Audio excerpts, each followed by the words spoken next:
I'm 73 years old, and I want to share something that might surprise you. Everything you think you know about aging is probably wrong. And the worst part?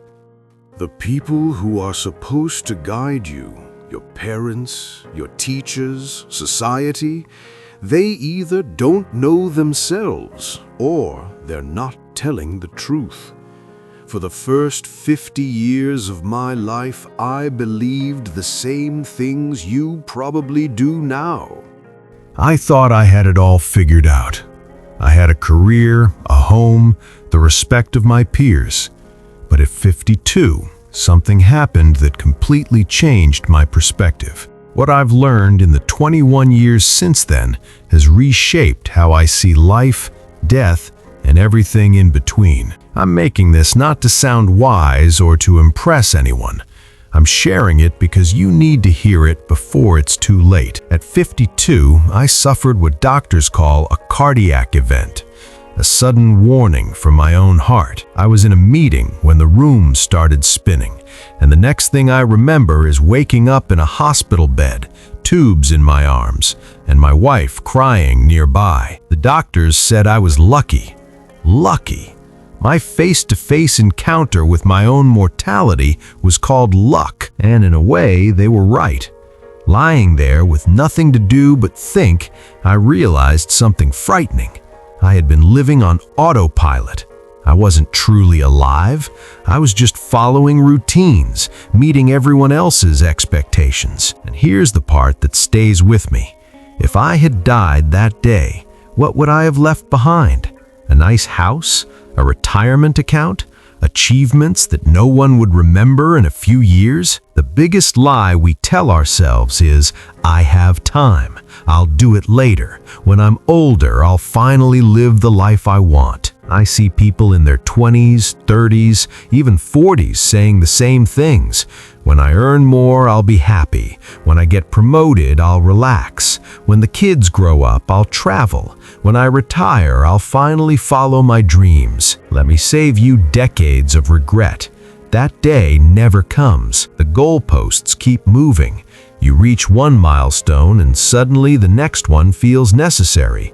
You make more money and suddenly you want even more. You're always chasing something out of reach, and before you know it, decades have passed, and you wonder where your life went. I spent 30 years climbing a ladder, only to realize it was leaning against the wrong wall. Time doesn't let you start over. Here's something no one tells you when you're young.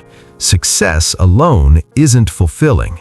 I reached every goal I set, became partner at my firm, bought the house, earned the respect of my colleagues, and you know what?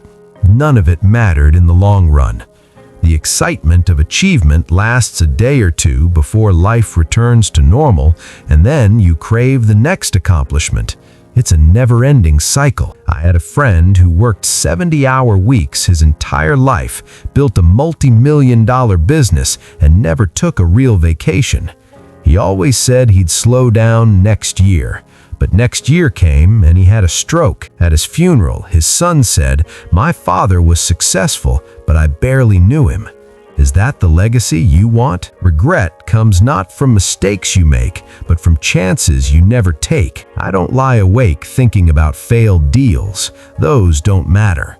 What haunts me are the trips I never took, the relationships I neglected, the dreams I postponed, the time I didn't spend with my kids. These are the things that eat at you. The roads not taken, the love unexpressed, the opportunities avoided out of fear. The people you love, your parents, siblings, friends, you think you have forever with them. You don't. One day, time runs out. My father died when I was 45. We had a complicated relationship, and I kept putting off meaningful moments, thinking there would be time later. But there wasn't. Heart attack. Gone in hours. And my biggest regret? All the Sundays I didn't call him. All the small moments I let slip by. There won't always be more. After my heart attack, I made major changes. I stepped back from work, said no to things that didn't matter, and started saying yes to experiences I'd delayed for decades. In the last 21 years, I've learned more about life than in the previous 52. What truly matters is simple: time with loved ones, work that feels meaningful to you, creating memories, experiencing life instead of owning things, and being present. I'm not saying quit your job. I'm saying don't sacrifice what matters for what doesn't. Ask yourself this honestly: if you died tomorrow, would you be satisfied with your life so far? Not whether others would praise you or whether you achieved enough, but would you? If the answer is no, what are you waiting for? What are you doing with your life that's worth gambling your one precious time on? I'm 73, still in good health, but I'm aware that every day is borrowed. Most young people don't realize this. They feel invincible. They think they have forever. You don't. I have grandchildren, and when I look at them, I see the same patterns I saw in myself: stress, anxiety, chasing things that won't bring happiness, making the same mistakes I did. I try to share what I've learned, but they're living in the storm. They can't see the patterns yet. That's why I'm sharing this message. Maybe someone will listen, make different choices, and avoid regrets. Every day brings us closer to the end. Your loved ones, your parents, friends, children, they won't be here forever. So what will you do? Keep postponing calls, trips, and dreams? Or will you start living like your time is limited? Because it is. If I could speak to my 30-year-old self, I'd say, stop trying to impress the wrong people. Stop sacrificing health for career. Stop waiting for permission to live fully. Call your parents. Take the trips you dream about. Face your fears. Say no to what drains you. Say yes to what fulfills you. Most importantly, start now. Not next year, not after a project, not when you have more money. Life will never be perfectly timed. Wait, and you may spend it waiting forever. At 73, I've been lucky with my health, but I know the time left is limited. These past 21 years have been the richest of my life, not because of money, but because I started living intentionally.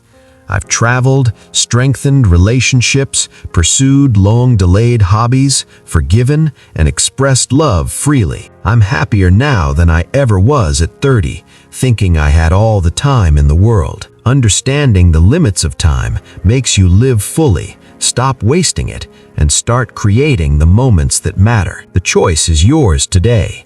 Continue chasing success and putting off happiness, or wake up and live with intention. Don't wait. Don't look back at 73 wishing you made different choices. Learn from my mistakes, prioritize what matters, and start today. Someday is today. What will you do with your time?